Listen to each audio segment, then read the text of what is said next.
আসসালামু আলাইকুম। ইরান নিয়ে উত্তেজনা বা অস্থিরতা থামবে না। এখন চলতে থাকবে ছায়াযুদ্ধ।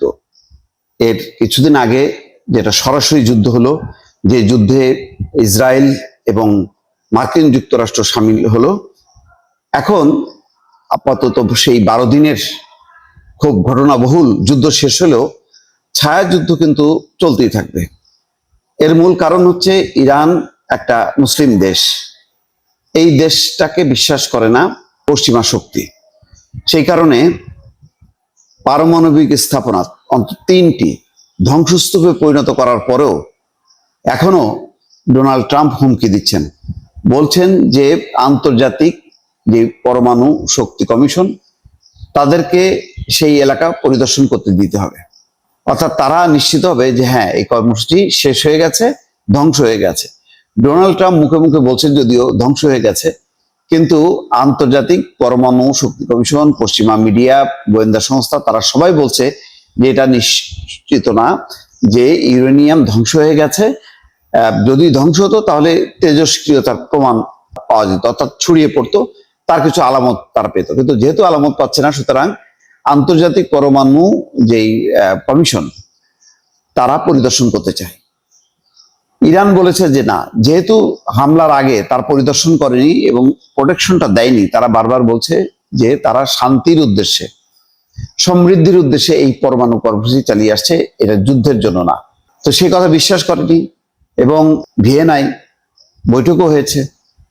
সেই বৈঠকে ইরানকে বরং পরোক্ষভাবে দোষারোপ করা হয়েছে।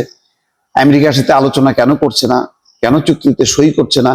সুতরাং যেহেতু পশ্চিমাদের সেই পরমাণু শক্তি কমিশন বা সংস্থা তারা বিমাতা সুলভ আচরণ করছে এবং আমেরিকা ইসরায়েল যা বলছে সেটাকেই ফলো করছে, সুতরাং এখন ইরান মনে করে যে এই সংস্থা আসলে ওই পশ্চিমাদেরই একটা প্রতিষ্ঠান, এরা নিরপেক্ষ না, এরা সঠিক কোনো সিদ্ধান্ত নিতে পারবে না। সুতরাং সেখান থেকে বেরিয়ে আসছে। এখন তারা বলছে যেহেতু তারা তাদের সদস্য না বা সেই অবস্থান থেকে তারা চলে এসছে, সুতরাং এখন আর ওই কমিশনের বা ওই আন্তর্জাতিক সংস্থার কোনো অধিকার নেই ইরানের মাটিতে এসে তারা সরেজমিনে পরীক্ষা নিরীক্ষা করবে যে পারমাণবিক কর্মসূচি কোন পর্যায়ে আছে। এবং এই খবরটা প্রকাশিত হবার পর যখন নাকি ইরান শক্তভাবে না করে দিয়েছে, এখন ডোনাল্ড ট্রাম্প আবার শক্তভাবে বলছে যদি ইরান কথা না শোনে তাহলে আবারও হামলা চালানো হবে। এই খবরে বলা হচ্ছে ইরানের সর্বোচ্চ নেতা আয়াতুল্লাহ আলী খামেনি কঠোর সমালোচনা করেছেন মার্কিন প্রেসিডেন্ট ডোনাল্ড ট্রাম্প।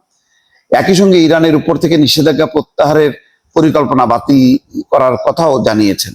মার্কিন প্রেসিডেন্ট বলেছেন যদি তেহরান উদ্বেগজনক মাত্রায় ইউরেনিয়াম সমৃদ্ধ করে তাহলে আবার ইরানে বোমা হামলা করা হবে। শুক্রবার হোয়াইট হাউসে এক সংবাদ সম্মেলনে তিনি এই হুঁশিয়ারি দেন। রয়টার্স, আল জাজিরা সহ একাধিক আন্তর্জাতিক গণমাধ্যমের খবরে এই তথ্য জানানো হয়েছে। প্রতিবেদনে বলা হয়েছে ইসরায়েলের সঙ্গে 12 দিনের সংঘর্ষ শেষে যুক্তরাষ্ট্র গত সপ্তাহান্তে ইরানের পারমাণবিক স্থাপনাগুলোতে বোমা হামলা চালানোর পর খামেনির প্রথম বক্তব্যের কড়া প্রতিক্রিয়া দেন ট্রাম্প।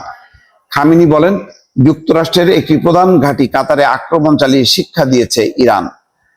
তিনি বলেন ইরান কখনো আত্মসমর্পণ করবে না। তবে ট্রাম্প বলেন তিনি খামেনির প্রাণ রক্ষা করেছেন। মার্কিন কর্মকর্তারা 15 জুন রয়টার্সকে বলেন ইসরায়েলের একটি পরিকল্পনা ছিল খামেনিকে হত্যা করা, তবে ট্রাম্প তাতে ভেটো দেন।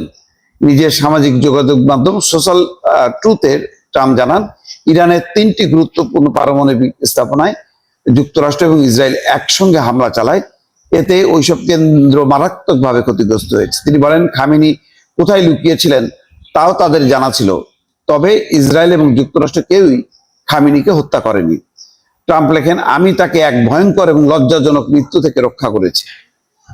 মার্কিন প্রেসিডেন্ট বলেন সম্প্রতি ইরানের উপর নিষেধাজ্ঞা তুলে নেওয়ার বিষয়ে কাজ করছিলেন যাতে দেশটি দ্রুত ঘুরে দাঁড়াতে পারে, তবে এখন তিনি সেই প্রচেষ্টা বন্ধ করে দিয়েছেন। তিনি লেখেন আমি যখন ঘৃণা, রাগ, বিরক্তির একটি বিবৃতি পেলাম তখনই নিষেধাজ্ঞা প্রত্যাহার সহ সব কাজ বন্ধ করে দিলাম। হোয়াইট হাউসের এক সংবাদ সম্মেলনে ট্রাম্প বলেন ভবিষ্যতে প্রয়োজনে আবার ইরানের পারমাণবিক স্থাপনায় হামলা চালানো হতে পারে কিনা এমন প্রশ্নের জবাবে তিনি বলেন নিশ্চয়ই প্রশ্নই আসে না, অবশ্যই হতে পারে। এদিকে ট্রাম্প অসম্মানজনক এবং অগ্রহণযোগ্য মন্তব্যের নিন্দা জানিয়েছেন ইরানের পররাষ্ট্রমন্ত্রী আব্বাস আরাকচি। অর্থাৎ ট্রাম্প যেই মন্তব্য করেছেন তার নিন্দা জানিয়েছেন। শনিবার ভোরে এক্সে এক পোস্টে ইরানের পররাষ্ট্রমন্ত্রী বলেন, যদি প্রেসিডেন্ট ট্রাম্প সত্যি চুক্তি চান তাহলে তাকে ইরানের সর্বোচ্চ নেতা আয়াতুল্লাহ আলী খামেনির প্রতি সম্মানজনক এবং অগ্রহণযোগ্য ভাষা পরিহার করতে হবে এবং তার কোটি অনুসারীর হৃদয় বিদারক অনুভূতিতে আঘাত করা বন্ধ করতে হবে। তার মানে দর্শক বুঝতেই পাচ্ছেন যে এখন কিন্তু আবার সেই ছায়াযুদ্ধ চলতে থাকবে, চলতে চলতে আবার পরিস্থিতি কোন দিকে গড়ায় সেটাই এখন দেখার বিষয়। দর্শক ভালো থাকবেন, আল্লাহ হাফেজ।